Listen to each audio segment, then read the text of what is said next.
INNstitute, talking about knowing the universe. Is the title of our get-together. And let's see, I am going to be talking about evolution. For me, we often, in science, we often go back to people like Newton, Galileo, Descartes to find the significant places that science came from in our history and how we arrived where we are now in our scientific worldview.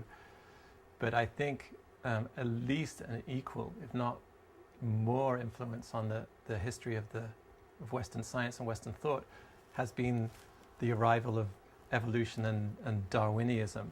And so for me, evolution is a very important focus to take, to examine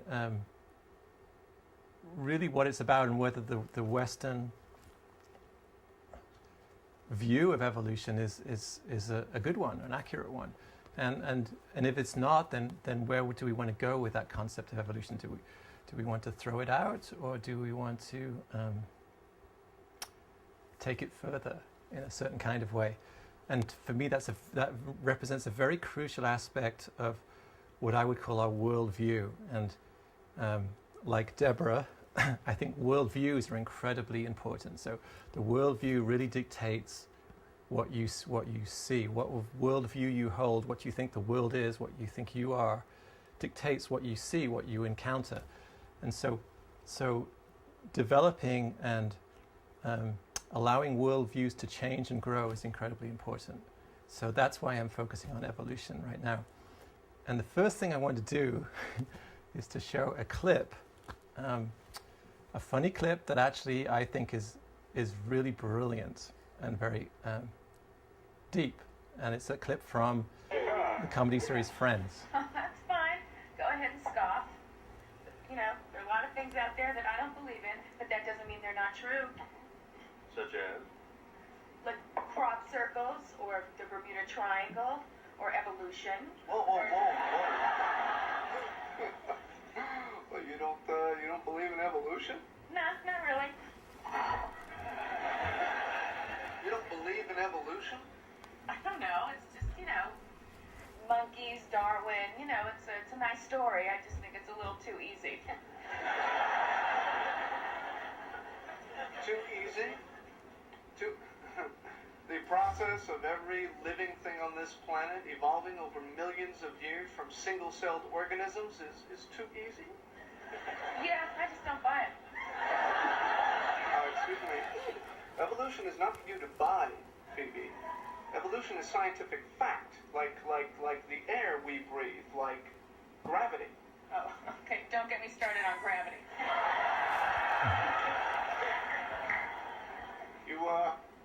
You don't believe in gravity? Well, it's not so much that, I don't believe in it. It's just, I don't know, lately I get the feeling that I'm not so much being pulled down as I am being pushed. Uh-oh, it's Isaac Newton and he's pissed. Quick, Phoebes, up on the ceiling. How can you not believe in evolution? I don't know, just don't. Look at this funky shirt. Phoebes, I've studied evolution my entire adult life, okay? And I can tell you, we have collected fossils from all over the world that actually show the evolution of different species, okay? I mean, you can literally see them evolving through time. Really? You can actually see it? You bet. In the U.S., China, Africa, all over. See, I didn't know that.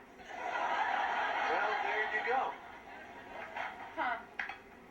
So now, the real question is, who put those fossils there and why? Hey. Okay, Phoebes. See how I'm making these little toys move? Opposable thumbs. Without evolution, how do you explain opposable thumbs? Maybe the overlords needed them to steer their spacecrafts. Please tell me you're joking. Look, can't we just say that you believe in something and I don't? No, Phoebes, we can't, okay? Because it's like math. 1 + 1 = 2. I can't stand by and let you think that 1 + 1 might equal 3 or 4 or yellow. Why not? No, what's that all about? What is this obsessive need you have to make everybody agree with you? You know what? I think maybe it's time you put Ross under the microscope.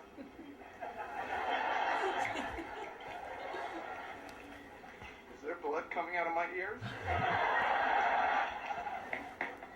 Uh-oh, it's scary scientist man. Okay, Phoebe, this is it. In this briefcase, I carry actual scientific facts. A briefcase of facts, if you will. Some of these fossils are over 200 million years old.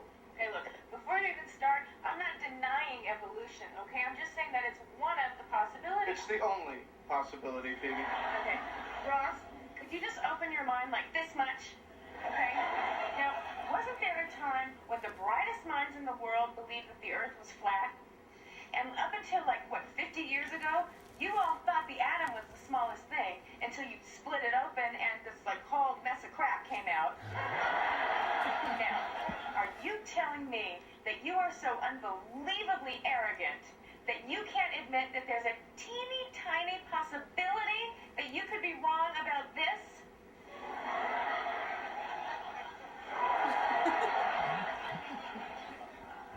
There might be a teeny tiny possibility. Can't believe you paid. What? You just abandoned your whole belief system.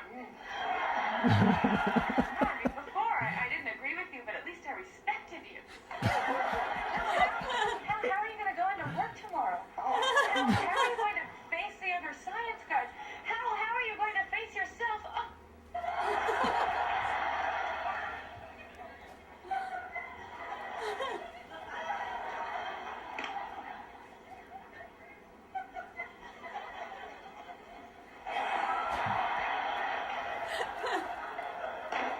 That was fun. I was hungry. So, I came across that during the last year, and one of the reasons why I included it in this presentation, which we can turn this off now, actually, we'll turn this off, is that I realized today, looking at it, that it represents my own evolution. So, probably 20 years ago, no, more than 20 years ago, 25 years ago, I was like Ross. So I was a Ross in that, and I would have been on his side of the argument, and I would have been what I call a fundamentalist scientist. And I think the term fundamentalism is appropriate here for the way he is and for the way I was. And then slowly I became like a Phoebe. And I started to question and doubt, and it took a long period of time because these belief structures of Western science were extremely rigid and extremely deep, at least for me. And yet, at the same time, I never felt completely satisfied with them. So there was there was a process I was going through that took a long time, and it's still going on today. I still become, in part of myself, like a Ross, and I need Phoebe to break me out of it and to see a bigger picture.